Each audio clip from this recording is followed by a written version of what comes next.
This is Lakeside to London. We're chatting with David McNeill of the Xaverians Athletics Club, who joins us now from the Netherlands. Dave, thanks for speaking with us. You've just come off a season's best in the 5,000 metres, your nominated event at Houston on Saturday night. Tell us how it went.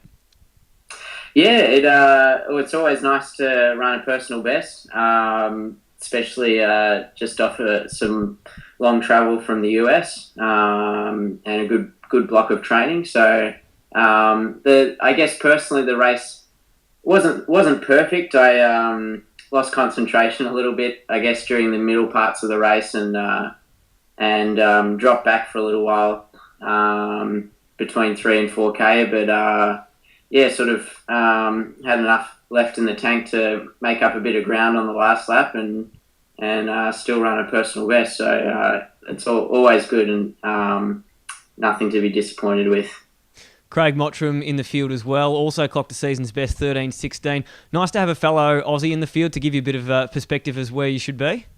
Yeah, definitely, absolutely. And in the early stages, I think we were both keying off each other a little bit. We were able to cool down afterwards and discuss the race. And I think, the first couple of laps, I was sort of on Craig's heels, and then sort of noticed a bit of a gap opening up in front of him. So I went around and sort of closed the gap a bit, and then he sort of went in front after another few laps, and he had a great race and kind of tried to work my way back up to him towards the end, and it was nice to finish just behind him. So we had a 6-7 result in the race, which was good. Well, you certainly are getting some great consistency over that 5K. 2 A qualifiers now since April and 1 just outside. And another thing that's been a bit of a consistency with your racing from the videos and photos that we've picked up is the famous old Xaverian singlet. Wherever you go, it seems to make an appearance. And in this day of sponsorship, it is a great thing to see. You obviously enjoy pulling on the red and black. Yeah, absolutely. It's I'm a proud member of the club, and I've been associated with them obviously since the beginning, and a lot of my best friends are part of the old Zav. So there's definitely a sense of pride in wearing it, and there's obviously a little sense of a novelty to it as well. It always is. It's been a bit of a talking point in the US, and people ask me about it, and it's always nice to tell them, well, this is my club back home, and I was fortunate a few weeks ago to come into a bit of a sponsorship with New Balance. So at least for the next few races, I won't be able to wear the old Zav singlet, but I was glad that I was able to run that qualifier wearing the red and black, and obviously represent them a little further out of the realm of the normal sort of competing sphere for the old Zav. So it's really good.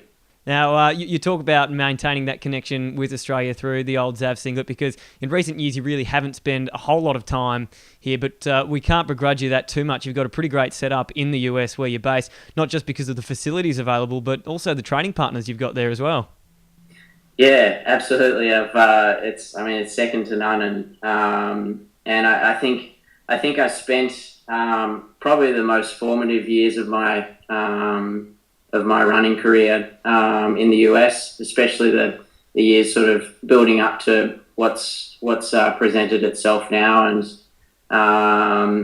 so it's made sense to continue on being here and make the most of the opportunities which I've had with here, which is obviously in the last 18 months has included working with James Lee and his stable of professional athletes in Tucson in Arizona, and obviously that includes the great Bernard Lagat, which has been a great thrill to work with him and train with him, and get to know him, and just be part of like a really special group of really thoughtful and kind-hearted and hard-working runners.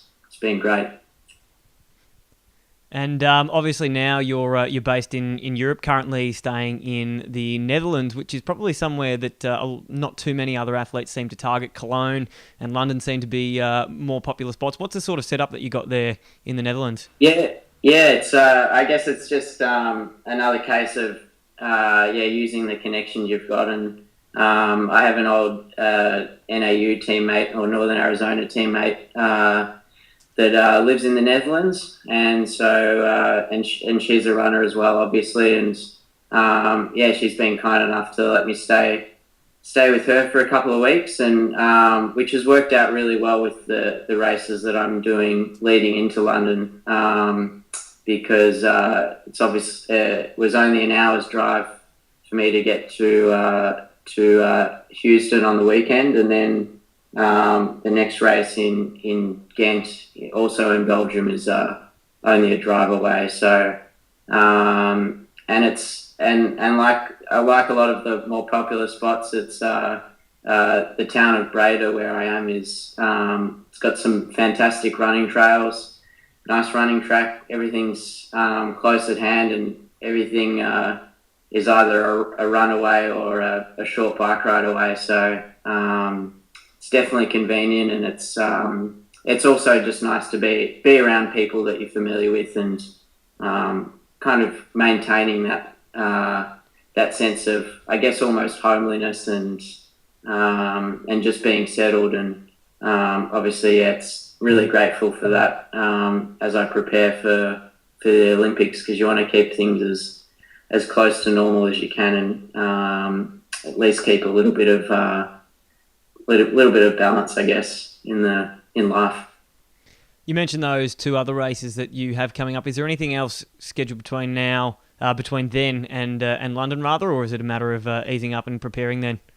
Yeah, just this one last race on the 18th, and then after that I'll go and spend a few days in Germany with Bernard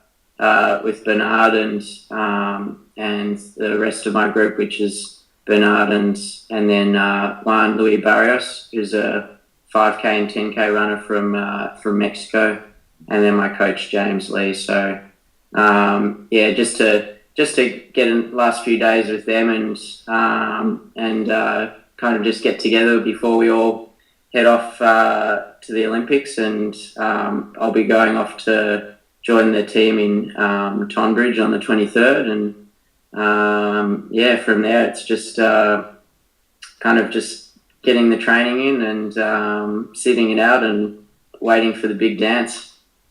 Well, Dave, all the best for the coming weeks and the coming races in the lead up to London. Do make sure you say hi to Bernard for us, and we'll be doing our best to bring results and keep everyone up to speed on what you're doing. So do make sure you tell him to retweet a few for us. Plenty more to come on Lakeside to London.